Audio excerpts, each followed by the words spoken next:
Objektnummer SCP-026-DE, Klassifizierung Euclid. Sicherheitsmaßnahmen.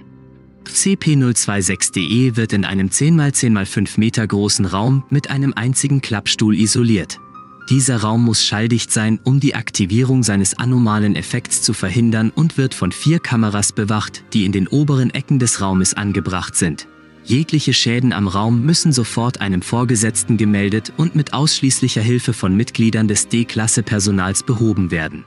Der Klappstuhl wird von SCP-026-DE stets zum Sitzen verwendet. Zur Sicherung von SCP-026-DE sind 15 Mitglieder des Sicherheitspersonals zugeteilt.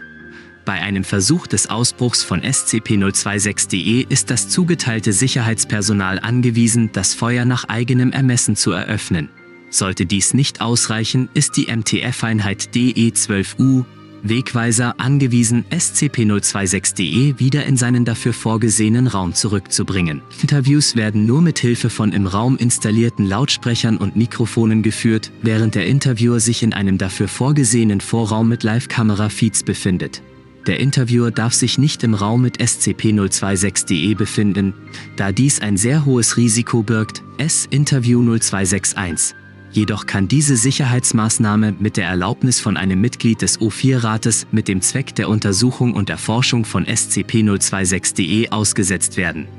Versuch 0261. Im Falle der Aktivierung der anomalen Eigenschaft von SCP-026-DE ist das zugeteilte Team bestehend aus Forschern, Literaten, Dichtern und Autoren angewiesen, das gestellte Rätsel von SCP-026-DE zu lösen. Das Lösen dessen muss in der gestellten Zeit erreicht werden. Außer das Aktivieren der anomalen Eigenschaft ist Bestandteil eines Versuchs mit D-Klasse-Personal. SCP-026-DE ist es möglich, sofern nicht in Sichtweite einer Person, zu verschwinden und an einem anderen Ort zu erscheinen.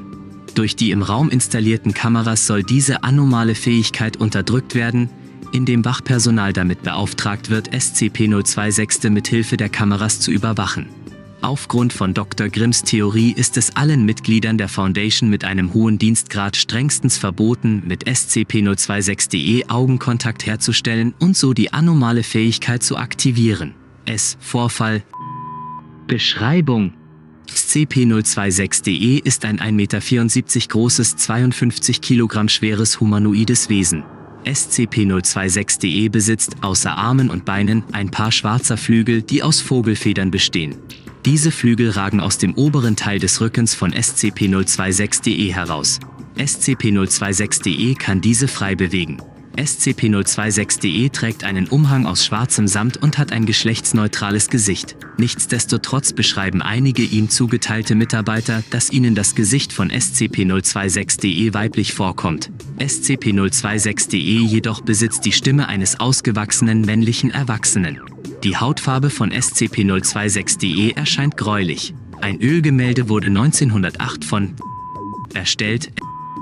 Das Gemälde stellt SCP-026-DE wie beschrieben dar, jedoch hält dieses eine Lampe in der Hand. So wird eine Verbindung mit SCP-019-DE vermutet. Diese Theorie wurde scharfsinnig von Dr. ausgebrütet. Die auffällige Ähnlichkeit der Fähigkeiten stärkt diese Theorie, jedoch gehört die Form der Lampe in eine andere Kategorie. So wird es mittlerweile von vielen gedacht, dass der Maler die Veränderung hat gebracht. Ein weiteres Gemälde stellt SCP-026-DE in einer mehr künstlerischeren Art dar. So wird SCP-026-DE mit Heiligenschein als weiblich, einen Kopf haltend und auf Menschen stehend dargestellt. Der Maler, sowohl auch der Jahrgang sind unbekannt. SCP-026-DE beherrscht die deutsche, englische, französische, italienische, polnische, tschechische sowie die russische Sprache. SCP-026-DE ist intelligent und ist in der Lage, auf Fragen zu antworten. Jedoch antwortet SCP-026-DE nur, wenn die Frage in Gedichtform im Paarreim gestellt wurde. Das gleiche gilt für das einfache Gespräch. Es ist zu beachten, dass beim Bestehen eines direkten Sichtkontaktes mit SCP-026-DE die anomale Eigenschaft von SCP-026-DE aktiviert wird. Im Falle der Aktivierung dessen sind die angegebenen Sicherheitsmaßnahmen zu befolgen. Mehrere Interviews und Versuche bestehend aus der Aktivierung der anomalen Eigenschaft von SCP-026-DE wurden durchgeführt und in mehreren Dokumenten festgehalten. Interview 0261 und Interview 0262, Versuch 0261 und Um große Opferzahlen zu vermeiden, sind die angegebenen Sicherheitsmaßnahmen mit strengster Vorsicht und Genauigkeit zu befolgen. Siehe Vorfall.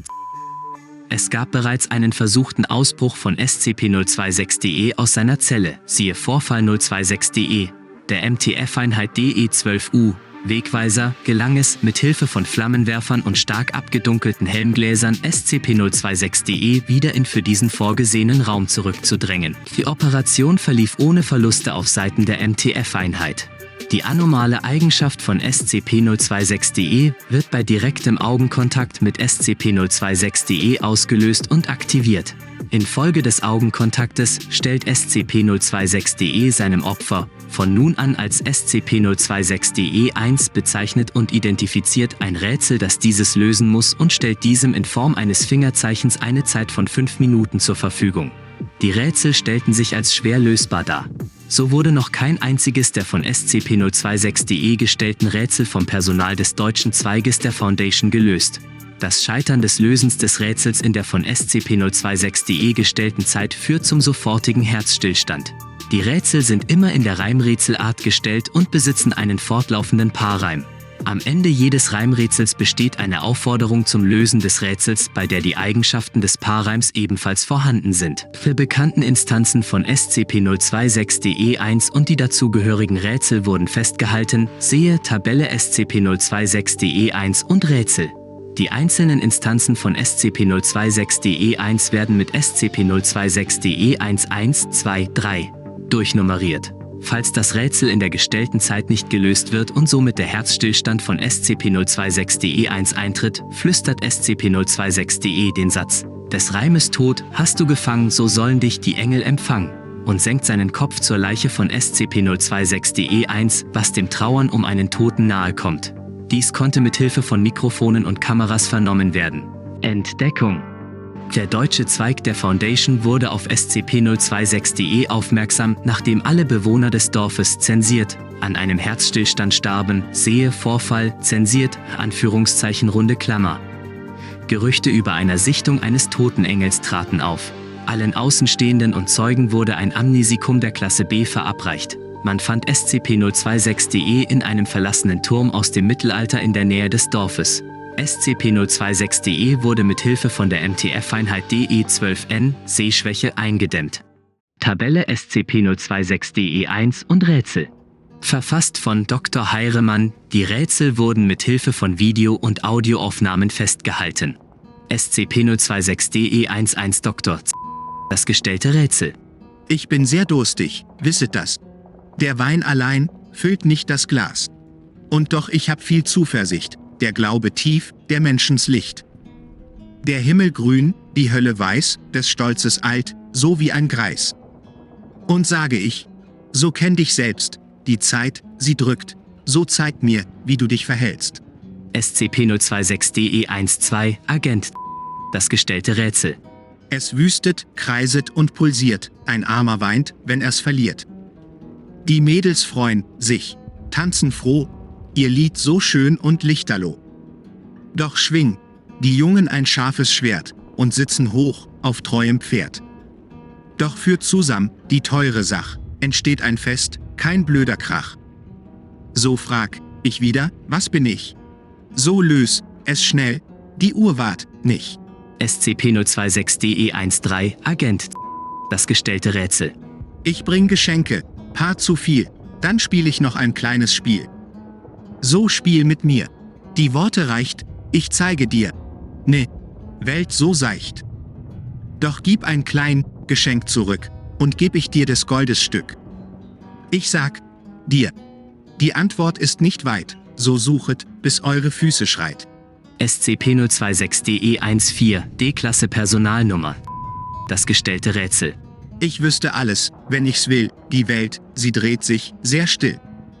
Der Schutz der Klingen steht mir bei, ein bunter Mischmasch, Malerei. Der Tod, er steht da, hinter mir, und bringt das Wissen auf Papier. Ein großer Tisch, er steht allein, jedoch ein Leuchten, Augenschein. Die Frag, sie steht schon, was und wer, im großen, leeren, blauen Meer. SCP-026-DE-15, D-Klasse Personalnummer. Das gestellte Rätsel. Das Grab der Toten, Ewigkeit, so vieles drin, mit Nichtigkeit. Das Feuer glimmt, mit Zeit allein, und doch ist's großes Schatzelein. Und bring mir Wein, so bring ich Saft, und bring mir Brot, ich geb dir Kraft. So bleibt's im Grabe totenstill, nur noch ein Schrei des Tones schrill. Die Zeit, so lange, bleibt dir noch, bring mir das Wort, so such sofort. Die Antwort findest du bei dir, es ist ein Mensch, kein wildes Tier. SCP-026-DE16, Agent. Einheit DE12N, Sehschwäche, das gestellte Rätsel. So hältst du mich, im kalten Arm, am Himmel nah, das Herz recht warm. Die Zeit so schwind, sie hin und her, und werde ich, mal langsam leer. Das Herz, es pocht, mit Gelb und Rot, so hilf mir doch.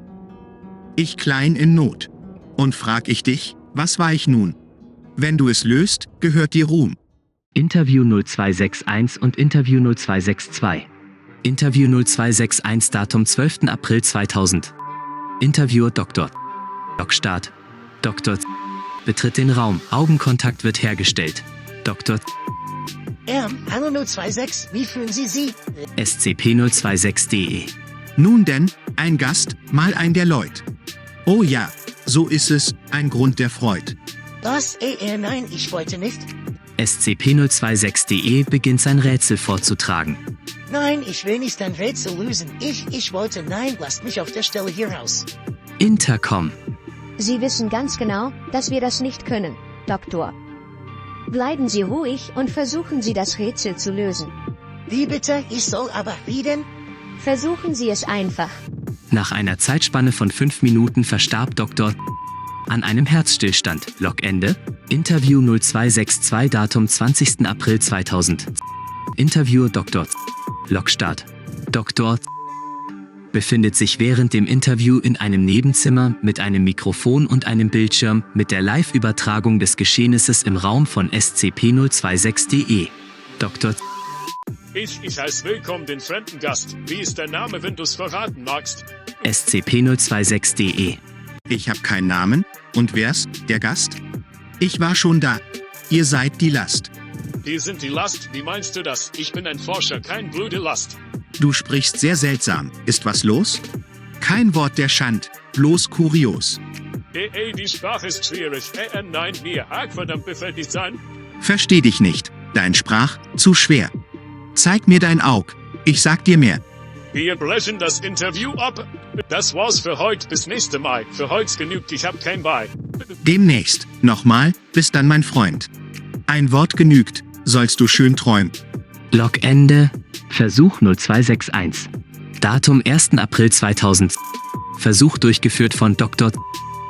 C-Klasse Personalnummer C wurde unwissend in das Zimmer von SCP-026-DE Heining gebracht. Nummer schaute sich um und stellte kurz nachdem er den Raum überblickt hat, Sichtkontakt mit SCP-026-DE her.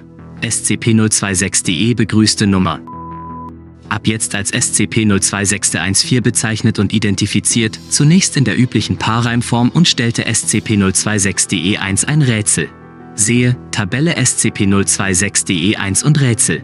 SCP-026-DE14 schaute verwirrt auf SCP-026-DE, nachdem SCP-026-DE14 erklärt wurde, dass sein Tod kurz bevorsteht, es sei denn er löst das Rätsel, weigerte sich dieser das Rätsel zu lösen und ging mit gehobenen Arm auf SCP-026-DE zu. Kurz bevor SCP-026-DE14 zuschlagen konnte, benutzte SCP-026 seine Flügel, um sich vor dem Angriff zu schützen, indem es diese kokonartig um sich schloss. SCP-026-DE14 Faust prallte von dem anscheinend festen Federn ab und SCP-026-DE14 ging zu Boden. SCP-026-DE öffnete kurz danach, ohne etwas zu sagen, seine Flügel. SCP-026-14 verstarb nach 5 Minuten an einem Herzstillstand. Die Leiche wurde mit Hilfe von Drohnen zur Untersuchung aus dem Zimmer gebracht. Vorfall und Vorfall 026-DE. Vorfall Datum 19. Februar 2000. Verfasst von Dr. Grimm. 2000 verstarben im Dorf alle Bewohner an einem Herzstillstand. Die Theorie, die besagt, dass SCP-026-DE das Dorf heimgesucht hat, stammt von Dr. Grimm. Zunächst besuchte SCP-026-DE den Vertreter des Dorfes und stellte diesem eines seiner Rätsel. Der Vertreter des Dorfes sollte dieses in einer von SCP-026-DE angegebenen Zeit lösen. Der Inhalt des Rätsels ist nicht bekannt, da jeder Zeuge an einem Herzstillstand verendet ist. Der Vertreter des Dorfes war nicht in der Lage, das Rätsel zu lösen, was zu einem Herzstillstand führte. Jedoch starb dieses Mal nicht nur die Instanz von SCP-026-DE1, sondern alle ihm untergebenen Menschen. Dieser Vorfall zeigt, dass SCP-026-DE die Fähigkeit besitzt, einem Kollektiv oder einer Gemeinde ein Rätsel zu stellen. Vorfall 026-DE Datum 20. Juni 2000. Verfasst von Dr. Ficht. 2000 gelang es SCP-026-DE, kurz nach einem Systemfehler der Kameras, sich aus dem verschlossenen Raum zu bewegen und dem Agenten zensiert ein Rätsel zu stellen. Da dieser das Rätsel nicht lösen konnte, verstarb er an einem Herzstillstand. Dem Agenten war es jedoch möglich, seinen Vorgesetzten zu kontaktieren und die Position von SCP-026-DE mitzuteilen. Die MTF-Einheit DE-12U begab sich sofort zu dem angegebenen Ort von SCP-026-DE und fand SCP-026-DE sowie die verstorbene Instanz von SCP-026-DE-1-3 vor. Da die MTF-Einheit DE-12U mit lichtundurchlässigen Gläsern in den Ganzkopfhelmen ausgestattet war, mussten die Mitglieder von DE-12U auf Anweisungen von einem Mitglied des Sicherheitspersonals warten und diese befolgen. Das Mitglied des Sicherheitspersonals konnte SCP-026-DE über mehrere Kameras beobachten und so angemessene Anweisungen erteilen. Die Mitglieder der MTF-Einheit nutzten ihre Sturmgewehre und Flammenwerfer, um SCP-026-DE zurückzudrängen. SCP-026-DE machte von seinen Flügeln Gebrauch, um sich zu schützen.